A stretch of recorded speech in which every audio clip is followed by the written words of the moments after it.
Hey everybody, this is Grace. In this video, I'm going to talk more about, when you go no contact and, along this line. Well, I've been doing videos lately about, I have some in the past about, like, infantilization, when they treat you like a child, dysfunctional families and dysfunctional in-laws. And then more recently, I did some on the illusory pattern perception, when people just don't connect the dots right.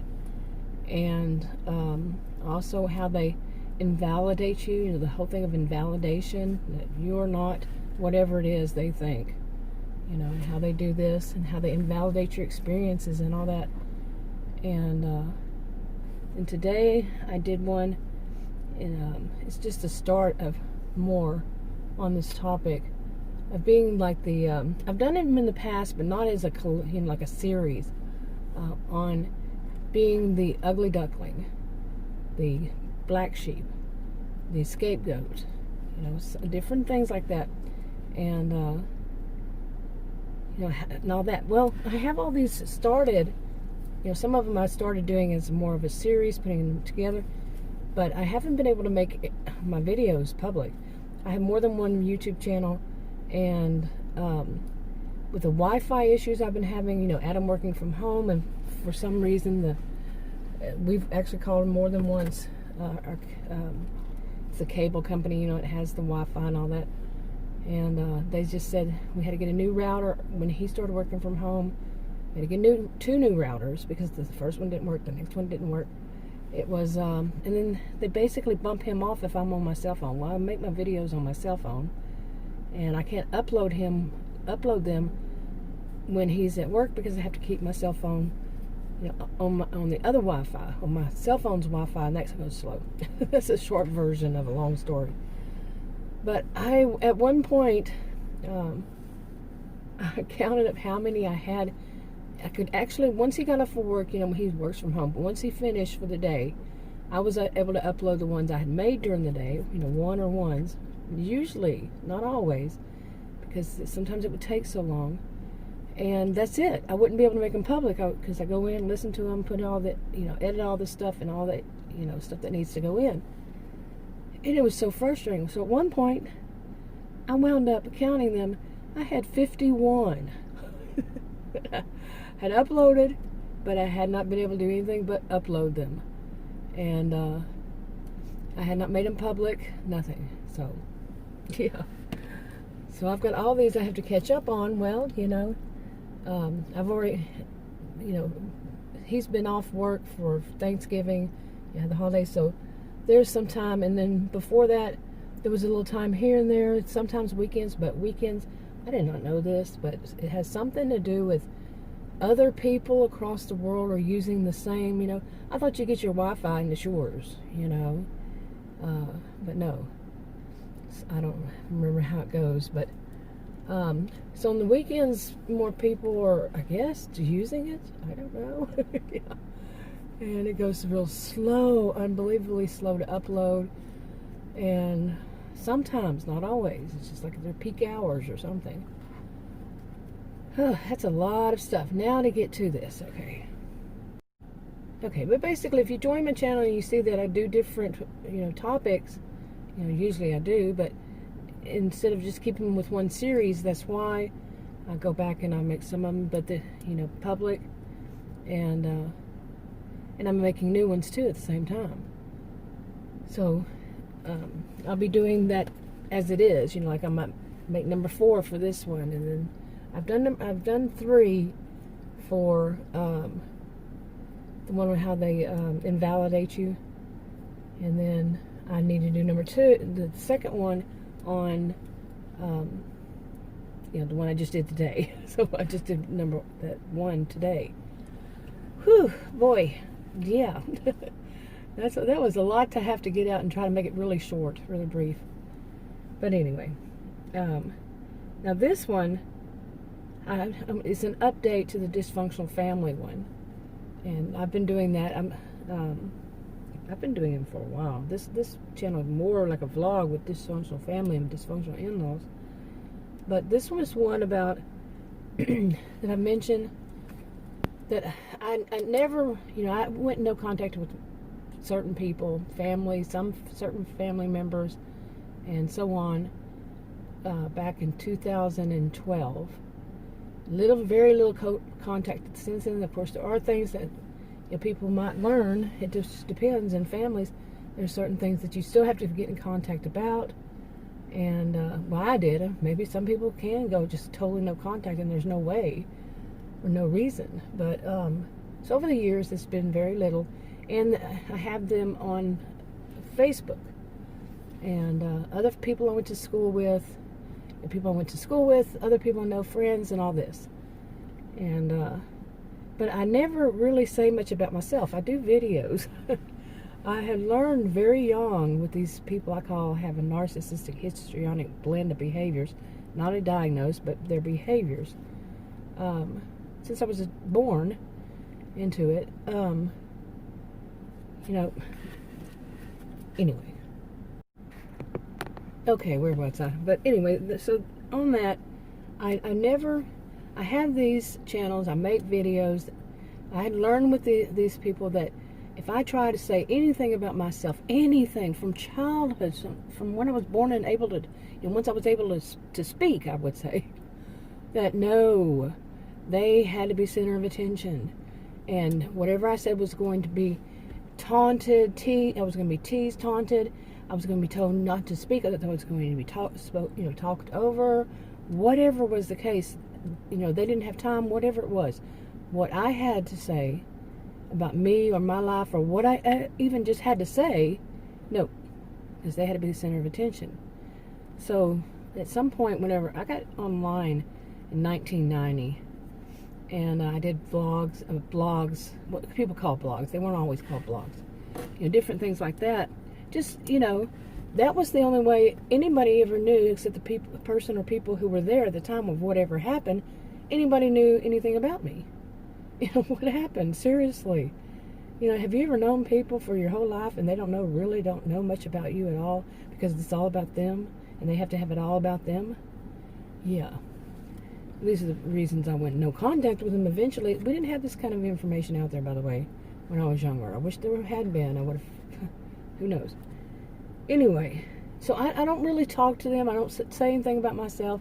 Very little ever. Like, I've got a new SUV last year, and what I'm sitting in right now, and I mentioned that.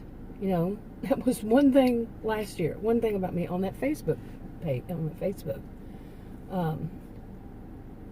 Yeah, so, they really don't know anything about me. Now, they're always posting stuff all about them. You know how people joke about some people put their whole life on Facebook? Well, I know that. I know how they do that. I've seen it. I don't. I very rarely say anything about myself. Well, back in February, to get closer to this, I know I'm going fast. But back in February, I fell, hurt my knee really bad. I didn't mention that on there. What I didn't mention, because I didn't really understand it until quite a long while, weeks later, that I think I had COVID-19, and that was some part of confusion and all that, because I just fell on the hardwood floor, tipped to the left, fell, hurt my knee really bad. I actually heard it like a cracking noise, which could have been the hardwood floor, or it could have been my knee. And when I yelled for Adam, once he got there, one of the first things I said was, my brain's not thinking right. And anyway, I did not mention that. Once I started to realize, because I'm what they call a long hauler, and some call it long COVID, I just keep having the symptoms. All these months later, and I call them rolling symptoms. That's what came to my mind, like a rolling spiked ball on slow motion. Each time it hits a new spike, that is another symptom coming back, and they can actually go for like, it's the symptom is there and it's gone, poof. I recognize the symptom and then it goes away. It's weird. All these months later. So, but back in October, I had a fever with it, with these symptoms came back, and then I mentioned on that Facebook the whole thing. You know, not the whole thing, not like I'm sitting, not this long. I just made a few sentences, like 3, you know, maybe 2, about it. And some of the people I went to school with, people I've known, and you know, and stuff, they made a comment. And one of my best friend back then from, you know, school days, and she made a comment, Mary. Her mother made a comment, and that was it. None of the other people, none of my family members. Now, I wasn't doing it so they would. In fact, I was having that little foggy brain stuff. I just put it up there, and when I realized that, I was like, what? And I checked it the next day, nothing. I have not been on it since then. Okay, that was back in October. And I said, screw this, you know. I didn't hear anything from them. Then, when was it? The day before Thanksgiving, one of them sent me a picture, which could have been, I think she usually forwards it. Now, that was probably a month later. I'm losing my voice here. Okay, so it was about a month later, around a month, I guess. And, you know, nothing about that. And no calling me to see if I'm okay, nothing like that. Now, I did go no contact, but like I said, it was low contact. And she is actually the nicer one out of all of them. She's not too bad, but she is more of a flying monkey. Okay, anyway. So she sent me this picture, and it could have, you know, I could have been, yeah, okay, but it really didn't seem like it was to me. It seemed like it was to somebody, you know. She forwards stuff, and she does it in groups and stuff. She could have still had me on a group. Anyway, so I didn't respond to it. I had thought about it, and I said, no, this is my time. This is my chance. These are people, even her, they're always trying to get something from me. You know, and when you're trying to find a way to benefit from whatever is going on with you, or to benefit somehow financially. Okay, like they might try to blackmail you when there's nothing to blackmail you on, but they'll try to find ways to. Really weird. You know, these are people who have probably done all these wrong things, and they're afraid people, you know, they know how other people are going to think, you know, that they could do that. You see what I'm saying? So that they expect you must have some kind of skeleton in your closet. You must have something going on. Unbelievable, seriously. Not really. I mean, I've lived it my whole life. But still, you know, really. Anyway, so I thought, this is my chance, just not to respond. They would leave me alone. Whatever is the case, you know, I knew them maybe not. I mean, almost a month had gone by. Okay. And she didn't say anything about, in the text, anything about, am I okay, you know, she had read that, nothing. So I didn't answer it. I thought, this is my chance.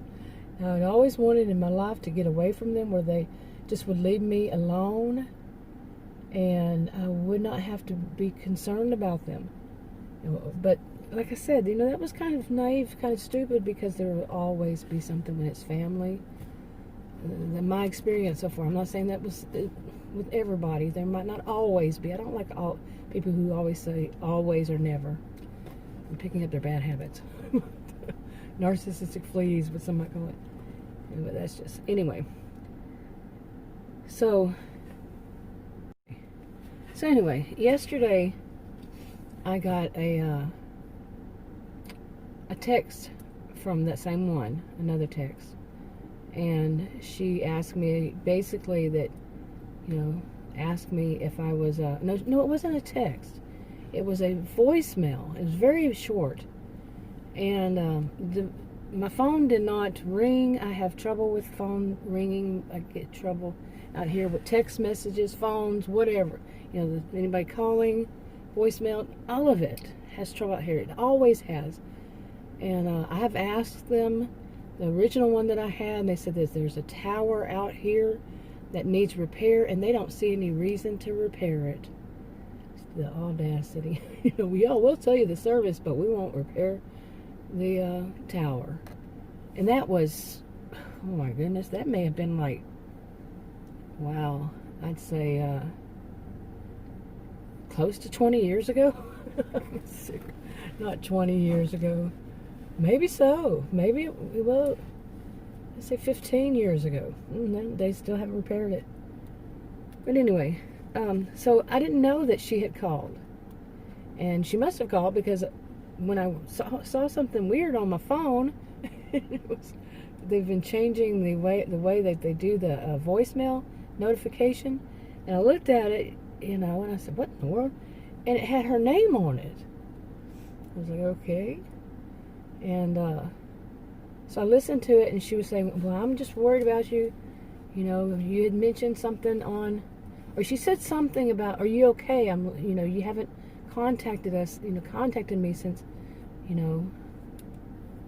whatever it was. You haven't contacted me. I haven't heard from you. Anyway, I thought about it, and then I started thinking, wait a minute now. I don't want any of them to kind of show up on my doorstep during this pandemic, because one of them especially, now they don't all live around here, so they would have to send this one out that does live not too far from me, and she's not one that would be all that good about social distancing and wearing masks and abiding by rules, because in her life, in her world, she believes she makes the rules. One of those, I thought, oh, no way am I going to allow that one, any of them really, because none of them are really good about it, but any of them to come knocking on my door. So there went my thought of, this is my time. Because really, I did think about that. I can see, as one of them, Annie, takes trips, goes and sees people, and that's Annie. She went and saw the one that had sent me those text messages and voicemail. It just like a 2 or 3 hour drive. She just drove to her house, from what I understand. Didn't even ask. I don't know. I really don't know. But they went. I know they were out to eat or something. It was like, these are people who have nerve. They just think that what they want to do, they can do it. Period. So I thought, no, I'm gonna just. I texted her back and said, oh, I'm okay. My cell phone service is wonky out here, and I hope y'all are doing fine. And she sent me back one. She said, yeah, that's when she said, her text that said that she had read on Facebook that I had was having symptoms, so she was worried about that. And I just left it there. I didn't respond back. Yeah, but okay. But anyway, I wanted to give an update on that, and that's where that stands and everything. But really, I don't see that anytime soon that I'm going to have that kind of chance.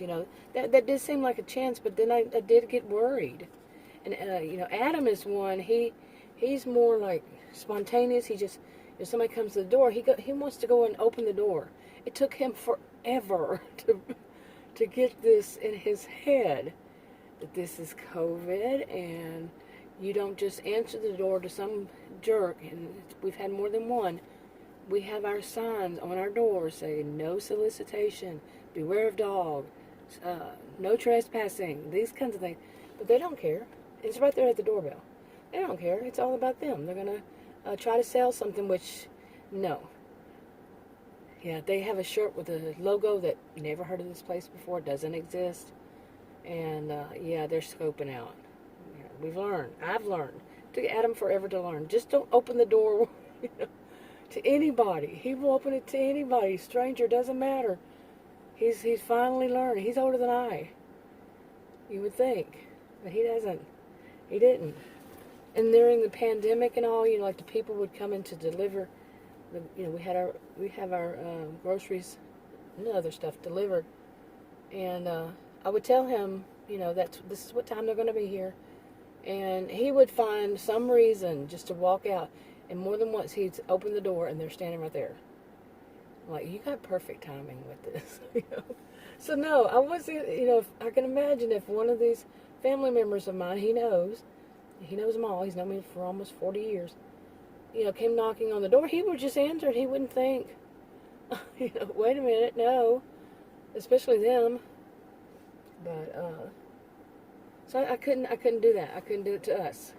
Adam's older than I, like I said, and we both are diabetic, and it kind of puts us in that vulnerable category, and we've been really good at, trying to stay safe and staying away from others and all that. So all this work, all these months, I don't want it at all anyway, no matter whether it's been all these months. You see? So, well, there goes that shot. But, still, I think it's starting to rain. Did you hear that? Okay, but anyway, I want to add a little more. And that is that, yeah, I'm going to be, by the time you see this video, you're probably already saying, wow, she put out a bunch of videos all of a sudden. But that's why. I had 51, more than one channel. 51 combined with all the channels, the videos I had not made public. And it's like, I will never get caught up on those if I try doing one a day or two a day. One on this channel and one on that channel. That's two. I'm saying that would be two a day. And they do take time. Not a whole lot of time, but they take time to listen to them and put in the tags and to put in the title and the description and schedule it out. And you listen to the video again. I listen to them again to see if they're corrupted like the other ones had happened. And yeah, and then after having, then I'd be making more.